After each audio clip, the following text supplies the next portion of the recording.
একটা সংসার ভাঙা যতটা না সহজ তার থেকে অনেক বেশি কঠিন একটা সংসার গড়া। সংসার চাইলেই ১ মিনিটেই ভাঙা যায়, কিন্তু গড়তে অনেকটা সময় লাগে। আর সংসারটা গড়ার পর সেই সংসারের প্রতি হয়ে যায় অনেক মায়া এবং ভালোবাসা। হ্যালো এভরিওয়ান, আসসালামু আলাইকুম। সকালবেলায় ঘুম থেকে উঠে আগে সুন্দরভাবে নিজের রুমটাকে গুছিয়ে ফেললাম, বেডটা সুন্দর করে ঝেড়ে নিয়েছি, ফার্নিচার গুলাও ক্লিন করেছি। যদিও গোছানো বেশিক্ষণ থাকে না, যেহেতু বাসায় ছোট বাচ্চা আছে। আসলে তারপরও আমি না অগোছালো একদম পছন্দ করি না। অগোছালো থাকলে আমার কেন জানি মেজাজটা একদম খারাপ হয়ে যায়। রুম গোছানোর পর রান্নাঘরে চলে আসলাম। বাসায় নতুন পেঁয়াজ আনা হয়েছে, তো ওগুলো র্যাকে গুছিয়ে রাখলাম। আজকে র্যাকটাও ক্লিন করেছি, কিচেন র্যাকটাও একদম পরিষ্কার করেছি। কিচেনের জারগুলা রেগুলারই চেষ্টা করি ক্লিন রাখার, তারপরও দেখা যায় সপ্তাহে একদিন একদম ডিপ ক্লিন করি, কারণ তেল চিটচিটে একটা ভাব হয়ে যায়। চুলাটাও আজকে ডিপ ক্লিন করেছি। দেখা যায় রান্না শেষে রেগুলার ক্লিন করা হয়, তারপরে সপ্তাহে একটা দিন ভালো করে ক্লিন করলে রান্নাঘরটা অনেক পরিষ্কার থাকে। অনেক রাতে যেহেতু বাসায় বাজার আনা হয়, তখন আর বাজার গুছাতে একদমই ভালো লাগে না। তো বাসায় কিছু সবজি আনা হয়েছিল, তো ওগুলাই গুছিয়ে রাখলাম। আর যেদিন সবজি বাজার করা হয়, দেখা যায় অনেকগুলো সবজি একসাথে বাজার করে আনে।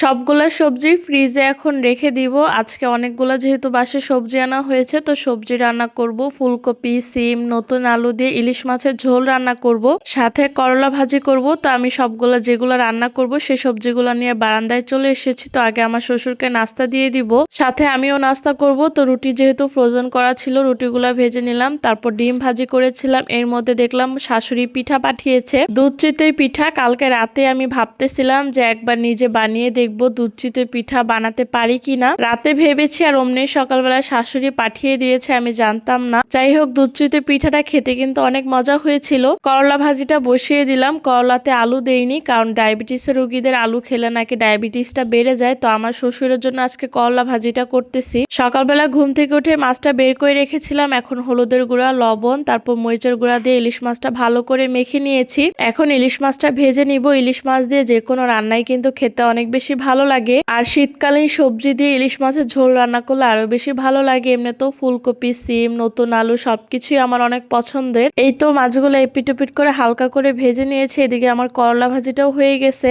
এখন ফুলকপি, সিম, নতুন আলু ভালো করে মশলার সাথে কষিয়ে তারপরে তো ভাজা ইলিশ মাছগুলো দিয়ে ঝোল দিয়ে দিলাম। এভাবে সবজি দিয়ে ইলিশ মাছের ঝোল রান্না করলে কিন্তু সত্যি খেতে অনেক বেশি মজা লাগে। তরকারিটা অনেক বেশি মজা হয়েছিল। নামানোর আগ দিয়ে ধনেপাতা দিয়ে দিলাম। বাসার সবাই আজকে সবজিটা অনেক বেশি পছন্দ করেছে। এই সবজি দিয়ে রুটি খেতেও কিন্তু অনেক বেশি ভালো লাগে। দুপুরে রান্না বান্না শেষ করে তারপর সন্ধ্যার দিকে শাশুড়ি মা এসেছিল, তার সাথে বসে গল্প করতেছিলাম। আমার হাতের চা আমার শাশুড়ি আম্মা অনেক বেশি পছন্দ করে, আমি অনেক বেশি চা পছন্দ করি। আর চা ছাড়া কি গল্প জমে? তারপর সুন্দর করে দুজন একসাথে বসে চা খেলাম। আমার শাশুড়ি তো আমার মতো হবে, এটাই স্বাভাবিক। চা দুইজনেরই অনেক বেশি পছন্দ। তো এই ছিল আমার আজকের ব্লগ। সবাই ভালো থাকবেন, আল্লাহ হাফেজ।